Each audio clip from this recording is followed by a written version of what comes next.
യേശുവെ സ്തോത്രം, യേശുവെ നന്ദി. എൻ്റെ പേര് ജൂണിയ. എൻ്റെ മകന് കിട്ടിയൊരു സൗഖ്യമാണ് ഞാനിവിടെ സാക്ഷ്യപ്പെടുന്നത്. എൻ്റെ മകന് 11 വയസ്സാണ്. എൻ്റെ മോന് ബ്ലഡിൽ ASO ടൈറ്റർ 2 വർഷമായിട്ട് ഹൈ ആയിരുന്നു. ASO ടൈറ്റർ എന്ന് പറയുമ്പോൾ എല്ലാവർക്കും അറിയായിരിക്കും, സ്ട്രെപ്റ്റോകോക്കൽ ഇൻഫെക്ഷൻ നമ്മുടെ ശരീരത്തിൽ വന്നാൽ അതിന് ആഫ്റ്റർ എഫക്റ്റായിട്ട് നമ്മുടെ ശരീരത്തിൽ വരുന്ന ആൻറ്റിബോഡിയാണ്. ഇത് നമ്മുടെ ശരീരത്തിൽ അധികം നാളിങ്ങനെ കൂടുതലായിട്ട് നിന്ന് കഴിഞ്ഞാൽ ഇത് ഇന്റേണൽ ഓർഗൻസിനെ ബാധിക്കും. എൻ്റെ മോൻ ഇത് 2 വർഷമായിട്ടുണ്ട്. അപ്പോൾ ഞങ്ങൾ കഴിഞ്ഞ ഓഗസ്റ്റിൽ നാട്ടിൽ ചെന്നപ്പോൾ ഞങ്ങൾ ടെസ്റ്റ് ചെയ്തിരുന്നു. അപ്പോൾ അവൻ്റെ ബ്രെയിനിനെ ഇത് ചെറുതായിട്ട് അഫക്റ്റ് ചെയ്തതായിട്ട് കാണിച്ചു. അങ്ങനെ ഞങ്ങൾ അവന് മെഡിസിൻസ് സ്റ്റാർട്ട് ചെയ്തു. 4 ഡോക്ടർമാരെ കൺസൾട്ട് ചെയ്തിട്ടാണ് ഞങ്ങൾ മെഡിസിൻസ് സ്റ്റാർട്ട് ചെയ്തത്. ഹൈ ഡോസസ് മെഡിസിൻസ് ആയിരുന്നു. പിന്നെ ഞങ്ങൾ ഇങ്ങോട്ട് വെക്കേഷൻ കഴിഞ്ഞ് തിരിച്ചു വന്നു. 2 മാസത്തോളം ഞങ്ങൾ മെഡിസിൻസ് കണ്ടിന്യൂ ചെയ്തു. കഴിഞ്ഞ ഓഗസ്റ്റ് ആയപ്പോഴത്തേക്കും, ഒക്ടോബർ ആയപ്പോഴത്തേക്കും 2 മാസം ആയപ്പോഴത്തേക്കും മോൻ ഈ മെഡിസിൻസിൻ്റെ സൈഡ് എഫക്ട് ചെയ്ത് കാണിക്കാൻ തുടങ്ങി.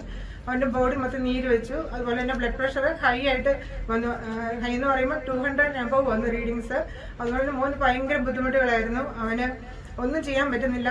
നോസ് ബ്ലീഡ്, എപ്പോഴും തലകറക്കം, സ്ട്രെസ്, ഇറിറ്റേഷൻ, കിടന്നാലും ഇരുന്നാലും എല്ലാം ബുദ്ധിമുട്ടാണ്. അങ്ങനെ ഞങ്ങൾ നാട്ടിലേക്ക് ഓൺലൈൻ ഡോക്ടറെ കൺസൾട്ട് ചെയ്തു. മെഡിസിൻസ് എല്ലാം ഇമ്മീഡിയറ്റ് ആയിട്ട് സ്റ്റോപ്പ് ചെയ്തു. പിന്നെ ഇവിടെ ഞങ്ങൾ ഡോക്ടറിനെ കൺസൾട്ട് ചെയ്തു. എന്ത് തന്നെ ചെയ്തിട്ടും മോൻ ഒരു സൗഖ്യം ലഭിക്കുന്നുണ്ടായിരുന്നില്ല. ഭയങ്കര ബുദ്ധിമുട്ടായിരുന്നു അവന്. ഞങ്ങൾ പ്രാർത്ഥിക്കുന്നുണ്ടായിരുന്നു. ഞാൻ ഓൺലൈൻ തീർത്ഥാടന ഉടമ്പടി എടുത്ത ആളാണ്. ഉടമ്പടിയിൽ കുറച്ചൊന്ന് പ്രാർത്ഥിച്ചു. ഈ സമയത്ത് ഞാൻ ബാബു ബ്രദറിന് പ്രയർ റിക്വസ്റ്റ് ഇട്ടു. ബാബു ബ്രദറിനോട് പ്രയർ ചോദിക്കുകയും ചെയ്തിരുന്നു. പിന്നെ ഈ സമയത്ത് തന്നെ ഞാൻ മാതാവിനോട് പ്രത്യേകം ഞാനും ഹസ്ബൻഡും എന്നോട് പ്രാർത്ഥിച്ചു. മാതാവ് ഞങ്ങൾ കടൽമാലയിൽ വന്ന് കൂടി പ്രാർത്ഥിച്ചുകൊള്ളാം. എൻ്റെ മോന് സൗഖ്യം കിട്ടുവാണെങ്കിൽ ഞങ്ങൾ സാക്ഷ്യം പറഞ്ഞോളാം എന്ന് പറഞ്ഞിരുന്നു. ഞങ്ങൾ എന്നങ്ങനെ പറഞ്ഞു അന്ന് തുടങ്ങിയിട്ട് മോന് സിംറ്റംസ് കുറഞ്ഞു വന്നു. പിന്നീട് ഞങ്ങളിവിടെ അഖണ്ഡജപമാലയിൽ ഓൺലൈനായിട്ട് ഓഫ്ലൈനായിട്ട് എല്ലാം വന്ന് പങ്കെടുത്തു. ഓഫ്ലൈനായിട്ട് പങ്കെടുത്തതിന് ശേഷമല്ല രോഗസഹ പ്രാർത്ഥനയിൽ ബാബു ബ്രദറും മോൻ്റെ തലയിൽ കൈവച്ച് പ്രത്യേകം പ്രാർത്ഥിക്കുകയും നേർച്ച വസ്തുക്കൾ തരികയും എങ്ങനെ പ്രാർത്ഥിച്ച് ഉപയോഗിക്കണമെന്ന് പറഞ്ഞു തരികയും ചെയ്തിരുന്നു. ഞങ്ങൾ വീട്ടിലിരുന്ന് നിരന്തരമായിട്ട് പ്രാർത്ഥിക്കുകയും അത് എല്ലാം ചെയ്തു. ജപമാലകൾ ചൊല്ലി, അഖണ്ഡജപമാല ഓൺലൈനിൽ കൂടി ഇതെല്ലാം ചെയ്ത് പ്രാർത്ഥിച്ചുകൊണ്ടിരുന്നു. ഇതിൻ്റെ എല്ലാം ഫലമായിട്ട് എൻ്റെ മകനെ ദൈവം പരിപൂർണമായിട്ട് സൗഖ്യം തന്നെ അനുഗ്രഹിച്ചു.